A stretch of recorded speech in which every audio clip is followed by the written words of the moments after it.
BRS అధినేత తెలంగాణ తొలి ముఖ్యమంత్రి కేసీఆర్ పై సీఎం రేవంత్ రెడ్డి చేసిన అనుచిత వ్యాఖ్యలను మండలిలో బీఆర్ఎస్ ఎమ్మెల్సీలు, అసెంబ్లీలో ఎమ్మెల్యేలు తీవ్రంగా ఖండించారు.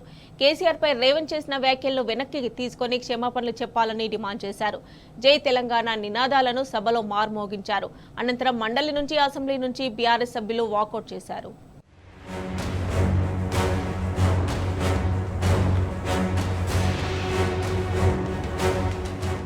శాసనమండలిలో ముఖ్యమంత్రి రేవంత్ రెడ్డి ప్రసంగాన్ని బీఆర్ఎస్ బహిష్కరించింది. కేసీఆర్ పై చేసిన వ్యాఖ్యలకు గాను సీఎం రేవంత్ క్షమాపణలు చెప్పాలని డిమాండ్ చేశారు. గవర్నర్ ప్రసంగానికి ధన్యవాదాలు తెలిపే తీర్మానంపై సీఎం సమాధానం ఇస్తుండగా శాసనమండలిలో బీఆర్ఎస్ పక్షనేత సిరికొండ మధుసూదనాచారి అభ్యంతరం వ్యక్తం చేశారు. తెలంగాణ రాష్ట్ర సాధకుడు కేసీఆర్ చావును కోరుకోవడం అంటే తెలంగాణకు కీడును కోరుకోవడమేనని ఆక్షేపించారు.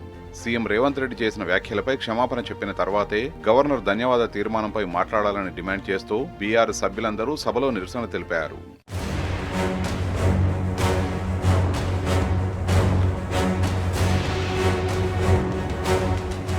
మండలిలో బీఆర్ఎస్ సభ్యులందరూ పెద్ద ఎత్తున నినాదాలు చేశారు. సీఎం మార్చిడి భాషను ఖండిద్దాం, సీఎం భాష తీరును మార్చుకోవాలి, కేసీఆర్ కు సీఎం క్షమాపణ చెప్పాలి, జై తెలంగాణ, జై జై తెలంగాణ అంటూ నినాదాలు చేశారు. బీఆర్ఎస్ సభ్యుల నినాదాలతో సీఎం రేవంత్ ప్రసంగించకుండానే కూర్చున్నారు. ఈ దశలో చైర్మన్ గుత్తా సుఖేందర్ రెడ్డి జోక్యం చేసుకుని బీఆర్ఎస్ సభ్యులు గవర్నర్ ప్రసంగానికి ధన్యవాదాలు తెలపడం సభా సంప్రదాయమని, సీఎం సమాధానం అనంతరం ఏవైనా అభ్యంతరాలుంటే వెల్లడించాలని, సీఎం ప్రసంగానికి సహకరించాలని విజ్ఞప్తి చేశారు. అయినా బీఆర్ఎస్ సభ్యులు కేసీఆర్ కు క్షమాపణ చెప్పిన తర్వాతే ప్రసంగించాలని పట్టుబట్టారు. బీఆర్ఎస్ సభ్యుల నిరసనలు, నినాదాల మధ్య పదే పదే మంత్రులు శ్రీధర్ బాబు, కొండా సురేఖ జోక్యం చేసుకున్నారు. ఎక్కడో సీఎం మాట్లాడిన మాటల్ని సభలో ప్రస్తావించడం సమంజసం కాదని, కేవలం రాజకీయ ఉద్దేశంతోనే సీఎం ప్రసంగాన్ని అడ్డుకుంటున్నారని ఆరోపించారు.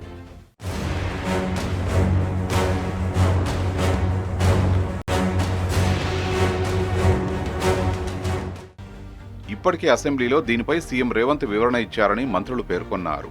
అయినా సీఎం రేవంత్ రెడ్డి బేషరతుగా కేసీఆర్ కు క్షమాపణ చెప్పాల్సిందేనని బీఆర్ సభ్యులు పట్టుబట్టారు. దాదాపు అరగంట పాటు బీఆర్ సభ్యుల నిరసనలు, నినాదాలతో సీఎం ప్రసంగాన్ని అడ్డుకున్నారు. చైర్మన్ గుత్తా సుఖేందర్ రెడ్డి జోక్యం చేసుకుని సీఎం మాట్లాడిన తర్వాత ప్రతిపక్ష నేతకు మాట్లాడేందుకు అనుమతిస్తానని చెప్పారు. కానీ ముందుగా ప్రతిపక్ష నేత మధుసూదనాచారికి అవకాశం ఇవ్వాలని బీఆర్ సభ్యులు పట్టుబట్టారు.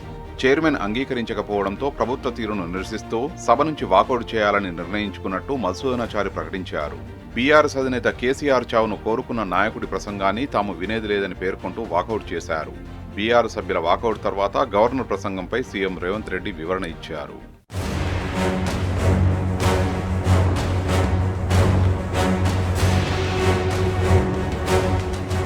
అటు అసెంబ్లీలో కూడా సీఎం రేవంత్ రెడ్డి ప్రసంగాన్ని బీఆర్ఎస్ ఎమ్మెల్యేలు బహిష్కరించారు.